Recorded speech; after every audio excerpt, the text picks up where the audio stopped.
Essa mulher teve um filho com uma criatura de outro planeta e revelou a verdade. Olá, pessoal! Hoje vamos contar uma história que desafia o entendimento comum sobre encontros extraterrestres e nos leva a uma jornada de espiritualidade, ciência e amor que parece saída da ficção, mas que foi sustentada por uma mulher até o fim de sua vida. Elizabeth Clarer nasceu em 1910, na pequena cidade de Moy River, no interior da África do Sul, cercada por vastas planícies e montanhas imponentes. Desde muito jovem, algo em seu olhar para o céu era diferente. Ela via luzes se movendo com inteligência, cruzando os céus africanos de forma silenciosa e constante. Aquilo não era imaginação infantil. Eram sinais de algo que, segundo ela, já a escolhia desde cedo. Com o passar dos anos, esses fenômenos se intensificaram. Elizabeth passou a sentir, de forma instintiva, que não estava sozinha. Era como se sua presença estivesse sendo acompanhada, vigiada, observada, mas não com hostilidade. Havia uma espécie de calma envolta nesses momentos. Ela falava pouco sobre o que via, mas registrava mentalmente cada detalhe. Os movimentos das luzes, a ausência total de som, as mudanças súbitas de direção e a recorrência com que voltavam ao mesmo local, como se obedecessem a um trajeto pré-determinado. As planícies e colinas ao redor de Moy River pareciam ser palco de algo muito maior do que os moradores podiam imaginar. Na década de 1950, esse mistério deu lugar ao que ela descreveu como uma revelação. Em uma manhã ensolarada nas montanhas de Drakensberg, Elizabeth observava o céu como sempre fazia, mas naquela ocasião algo a fez parar completamente. Um objeto metálico de forma discoide pairava no ar. Não havia barulho, não havia vento, nem o menor ruído mecânico. A nave se mantinha estática por alguns segundos, como se soubesse que estava sendo observada. O brilho prateado de sua superfície refletia o sol da manhã, criando um contraste quase hipnótico com o azul intenso do céu sul-africano. A partir daquele dia, sua vida mudou. Elizabeth sabia que não se tratava de uma alucinação. O que ela tinha visto não era um avião, nem um fenômeno natural. A forma como a nave se movia, com suavidade e precisão, sem gerar nenhuma turbulência no ar, era algo completamente fora da lógica humana. Era uma tecnologia diferente, que desafiava tudo o que ela havia aprendido. E o mais curioso, não sentiu medo. O sentimento dominante era o de uma paz profunda, como se tivesse reencontrado algo familiar. Ela dizia que naquele instante sentiu-se acolhida por aquela presença. Esse foi apenas o primeiro de muitos encontros. Com o tempo, os avistamentos se tornaram mais frequentes e mais próximos. A cada novo contato, Elizabeth conseguia distinguir novos detalhes da nave, da maneira como ela surgia e desaparecia, da precisão de seus movimentos. Em nenhum momento houve qualquer tentativa de agressão ou intimidação. Ao contrário, havia uma espécie de respeito, quase reverência, na forma como aqueles seres, ou aquela tecnologia, se aproximavam dela. Era como se estivessem seguindo um plano, um tipo de aproximação cuidadosa, talvez para não assustá-la ou interferir diretamente em sua rotina. As experiências começaram a envolver sensações físicas. Elizabeth relatava um calor leve, uma vibração no ar, uma mudança sutil na pressão atmosférica sempre que a nave estava próxima. À noite, às vezes ouvia sons agudos que pareciam vir de dentro da própria cabeça, como se pensamentos tentassem se comunicar com ela sem o uso de palavras. Ela passou a registrar essas ocorrências com precisão, datas, horários, locais. Muitos dos pontos de contato estavam em áreas remotas, longe de qualquer interferência urbana. Era como se a natureza aberta da África do Sul oferecesse as condições ideais para esses encontros acontecerem sem testemunhas. Em uma dessas ocasiões, Elizabeth teve uma percepção ainda mais intensa. Ela sentia que algo, ou alguém, tentava estabelecer um tipo de conexão com ela. Era diferente de tudo que havia vivido antes. A comunicação parecia se dar em outro nível. Não por palavras, mas por ideias, emoções e imagens mentais que surgiam repentinamente. Pensamentos que não pareciam ser seus invadiam sua consciência com uma clareza impossível de ignorar. Um deles se repetia com frequência. Estamos aqui por você. Não tenha medo. Você é importante para nós. Em 1956, o que era até então uma sequência de encontros visuais e sensoriais se tornou algo concreto e transformador. Elizabeth viu novamente a nave prateada, pousada em um campo remoto, silenciosa e imóvel. Desta vez, ela não hesitou. Aproximou-se com cautela, mas sem receio. A porta se abriu sem ruído. De dentro, surgiu uma figura humana, alta, de aparência nobre e calma. Era Akon. Ele se apresentou com gentileza e serenidade, falando em um tom suave, mas ao mesmo tempo firme. Sua presença era intensa, e seus olhos, de um azul profundo, pareciam enxergar muito além do físico. Elizabeth descreveu Akon com detalhes que se tornaram marcantes em seus relatos. Era um homem alto, esguio, com traços faciais harmoniosos e cabelos loiros que caíam sobre os ombros. Sua pele era clara, quase luminosa, e seus movimentos transmitiam leveza e domínio.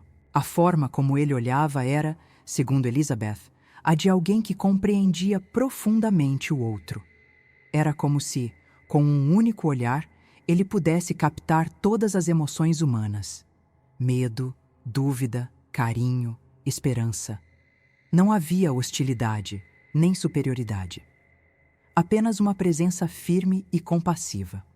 O que mais surpreendeu Elizabeth não foi sua aparência ou comportamento, mas a maneira como se comunicavam. Akon falava em inglês, mas grande parte da troca entre eles se dava de forma telepática. Ela recebia imagens, ideias completas e sensações diretamente em sua mente. Não havia ruído, nem necessidade de explicar. A compreensão era imediata. Isso fazia com que a conversa fluísse com uma profundidade que ela jamais havia experimentado com outro ser humano.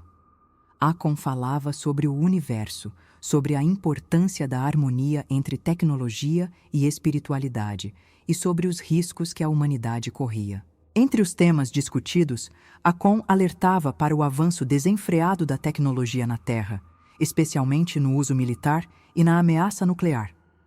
Ele dizia que a civilização humana caminhava por um trilho perigoso, desconectado das leis universais que regem a vida. Falava com tristeza sobre a forma como o planeta era tratado e com esperança sobre a possibilidade de mudança. Para Elizabeth, essas mensagens não eram apenas advertências, eram convites para refletir sobre o rumo da humanidade. Era como se Akon tentasse despertar nela, e através dela, uma consciência mais ampla sobre nosso papel no cosmos. As conversas não se limitavam a avisos. Havia também carinho, afeto e uma troca emocional crescente. Elizabeth sentia que entre eles nascia algo mais profundo, algo que transcendia os limites de um simples contato entre espécies. Era como se suas almas se reconhecessem. Akon demonstrava respeito e atenção constantes. Nunca houve imposição, nunca houve pressão. Tudo era feito com delicadeza. Aos poucos, Elizabeth começou a perceber que aquele vínculo se fortalecia não apenas pela admiração mútua, mas por um sentimento que ela já não conseguia mais negar. Esse sentimento foi se tornando parte central de sua experiência. Elizabeth passou a esperar por cada novo contato com ansiedade e entusiasmo. As conversas se tornavam mais longas, os temas mais complexos. Ela sentia que estava aprendendo, que estava sendo conduzida a uma nova forma de ver o mundo. Sua percepção da realidade se ampliava, e com ela crescia também sua confiança em Akon. A ligação entre os dois era inexplicável à luz da razão, mas completamente real para quem a vivia. Ela descrevia esse período como o mais intenso e iluminado de sua existência. Foi então que, em um dos encontros, Akon a convidou para entrar na nave. Esse momento marcou a transição entre o contato e a experiência direta com a tecnologia e o ambiente extraterrestre. Elizabeth não hesitou. Ao cruzar a entrada, deparou-se com um espaço diferente de tudo o que conhecia. O interior da nave era limpo, silencioso e banhado por uma luz suave, difusa, que parecia emanar das próprias paredes. Não havia lâmpadas nem fios visíveis. O ar era leve, quase sem peso. Tudo ao redor brilhava em tons de azul e prata, com uma estética minimalista e harmoniosa. Os materiais pareciam cristalinos, como se fossem compostos de uma substância translúcida e energética ao mesmo tempo. Havia estruturas curvas, painéis sem botões e superfícies que reagiam ao toque com brilho e vibração. Elizabeth caminhava com cuidado, encantada com cada detalhe. Não havia barulho de motores nem sensação de movimento, mas ela sentia que tudo ali estava vivo, como se a nave fosse parte de um organismo maior. Era como estar fora do tempo, em um lugar onde o medo não tinha espaço. Nesse instante, ela teve certeza. Algo extraordinário estava apenas começando. Elizabeth permaneceu na nave por um tempo que ela não soube medir com exatidão. A ausência de relógios ou qualquer marcação temporal convencional fazia com que as horas parecessem se dissolver. Durante esse período, ela e Akon aprofundaram ainda mais a conexão que já vinha se formando. A comunicação entre os dois evoluiu para algo que transcendia palavras e até mesmo a telepatia. Era como se compartilhassem emoções em estado puro. Akon lhe mostrava detalhes de sua cultura, explicava conceitos sobre a energia cósmica e os princípios que guiavam sua civilização. Para Elizabeth, cada informação recebida era como uma revelação que reorganizava sua compreensão do universo. O momento mais transformador veio quando Akon a levou para além da Terra. Segundo Elizabeth, ela foi conduzida à nave-mãe que orbitava discretamente fora do alcance da tecnologia humana. A partir dali, iniciou-se uma viagem até Meton, o planeta natal de Akon, situado em torno de uma estrela do sistema de Alpha Centauri. Durante a travessia, ela pôde observar o espaço profundo como jamais imaginara, sem a limitação das janelas de um avião, mas com uma visão clara e direta da vastidão cósmica. A sensação era de leveza absoluta, como se seu corpo estivesse em perfeita sintonia com o ambiente ao redor. Ao chegar em Meton, Elizabeth descreveu um planeta de beleza quase irreal. A atmosfera era suave, as cores do céu e da vegetação tinham tons diferentes dos vistos na Terra, e o ar era tão puro que cada respiração parecia curativa. As construções eram integradas à natureza, sem rupturas ou agressões ao meio ambiente. Não havia trânsito, poluição ou estruturas hostis. Tudo era pensado para coexistência e equilíbrio. Ela relatou um sentimento de paz constante, uma sensação de que aquele planeta operava em uma frequência emocional muito mais elevada do que a que conhecemos. A sociedade metoniana, conforme descreveu, era baseada em princípios de cooperação, sabedoria e respeito mútuo. Não existiam armas, governos autoritários ou disputas econômicas. As decisões eram tomadas coletivamente, com base em conhecimento e harmonia. A energia utilizada vinha de fontes naturais e cósmicas, sem qualquer tipo de poluente ou escassez. Elizabeth dizia que o tempo em Meton parecia não passar da mesma forma que na Terra. Os ciclos biológicos e sociais eram mais longos e estáveis, e a própria noção de envelhecimento parecia alterada naquele ambiente. Foi nesse cenário que a relação entre Elizabeth e Akon se tornou plenamente física. Segundo seu relato, o vínculo emocional e espiritual que os unia se materializou em uma união íntima, vivida com naturalidade e profundidade. Dela nasceu Ailin, o filho do casal, concebido em Meton. Elizabeth descreveu a experiência como sagrada e profundamente amorosa, marcada por uma conexão que ia além da biologia. Ailin foi criado entre os metonianos, em um ambiente repleto de aprendizado e paz. Para Elizabeth, ele representava a síntese do encontro entre dois mundos, o humano e o extraterrestre, e a possibilidade real de um novo futuro. Após o nascimento de Ailin, Elizabeth retornou à Terra. A despedida foi dolorosa, mas necessária.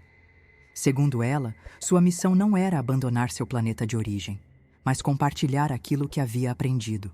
Carregava dentro de si não apenas lembranças, mas uma nova visão de mundo. Decidiu, então, divulgar sua experiência. Escreveu livros como Beyond the Light Barrier, onde detalhou cada etapa do contato e passou a conceder entrevistas em eventos de ufologia e programas de rádio. Sempre com a mesma firmeza e coerência, enfrentando o ceticismo com serenidade. Sua história foi recebida de formas opostas. Enquanto muitos a ridicularizavam, alegando delírios ou invenção, outros encontravam em seus relatos uma coerência que desafiava explicações simples. Pesquisadores da época destacaram a ausência de contradições em seu testemunho e a riqueza de detalhes técnicos sobre astronomia e energia. Informações que, em tese, estavam além do conhecimento acessível à maioria das pessoas naquela época. Elizabeth nunca se apresentou como vítima de abdução ou testemunha de horror. Ela insistia. O que viveu foi uma experiência de amor e evolução. Mesmo diante da rejeição por parte da comunidade científica, Elizabeth manteve sua narrativa até o fim de sua vida, em 1994. Nunca tentou monetizar excessivamente sua história, nem alterou os fatos conforme o passar do tempo. Essa consistência tornou seu caso um dos mais intrigantes da história da ufologia. Seus relatos não alimentavam teorias da conspiração, nem buscavam amedrontar. Ao contrário, convidavam à reflexão sobre o papel da humanidade no universo, sobre nossa responsabilidade coletiva e sobre a possibilidade real de contato pacífico com inteligências superiores. Até hoje, o caso de Elizabeth Clatter é debatido entre estudiosos do fenômeno UFO, espiritualistas e curiosos. Muitos veem em sua narrativa não apenas um encontro com seres de outro mundo, mas uma metáfora profunda sobre a necessidade de reconexão com valores esquecidos. Outros acreditam que sua história é literal, baseada em fatos vividos e sentidos em sua totalidade. Seja como for, o relato de Elizabeth continua a ecoar por sua singularidade, um testemunho de beleza, amor e esperança em meio a um tema tantas vezes cercado por medo e desconfiança. Talvez o maior legado de Elizabeth Clatter seja a semente que plantou no imaginário coletivo. A ideia de que o universo não é apenas vasto e desconhecido, mas também sensível e receptivo ao amor. Que o contato com o desconhecido pode não significar destruição, mas sim transformação. E que, em meio à incerteza dos tempos modernos, histórias como a dela nos convidam a olhar para o céu não com receio, mas com a esperança de que não estamos sozinhos e de que o melhor da existência pode estar além das fronteiras visíveis da Terra.